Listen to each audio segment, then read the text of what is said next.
Trump taking jabs at California during a campaign rally this evening in Cincinnati. Yeah, he fired up his base, and some of his supporters clashed with protesters in the crowd. Tonight, KCON's Jeff Nguyen is here to show us what happened. Jeff? Well, guys, the president spoke in Ohio, which is a battleground state that he won by more than 8 points in 2016 against Hillary Clinton. And as he moved ahead with his re-election bid, the big question tonight, whether a chant that many consider racist would reemerge.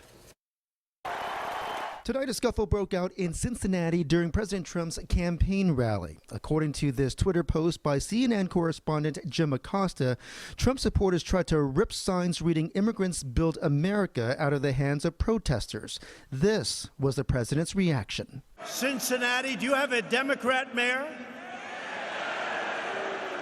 Well, that's what happens. Democrats were certainly in his sight when he went after California and specifically Los Angeles. Look at Los Angeles with the tents and the horrible, horrible, disgusting conditions. He squarely blamed the homeless crisis here on one person, Gavin Newsom. You have a governor that invites the whole world to come into California. We'll pay for your health care. Tonight's speech comes one day after round 2 of the Democratic presidential debates, when the 2020 contenders zeroed in on Trump. I believe we have a moral obligation to beat Donald Trump. I hope the next debate we can talk about how we fixed our answers to fix the things that Trump has broken. This was the president's first mass gathering since the infamous "send her back" chants at a Trump rally last month.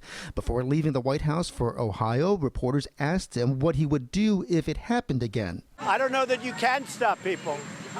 I don't know that you can. I mean, we'll see what we can do. Earlier in the day, the president made headlines by announcing he would put additional tariffs on China amid ongoing trade talks. But America is not being pushed around anymore.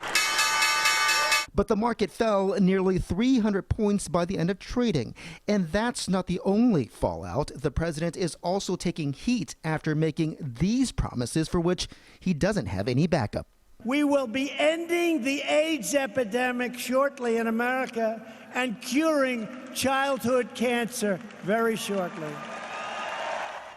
Now, the president often says that he ignores the teleprompter, which is certainly something that he reiterated tonight. So it's unclear tonight if that last comment that you heard was written or unscripted. Either way, social media certainly buzzing tonight, guys. All right. Follow up for tomorrow for sure, I think, Indeed. right? All right, Jeff, Thanks, thank Jeff. you. Sure.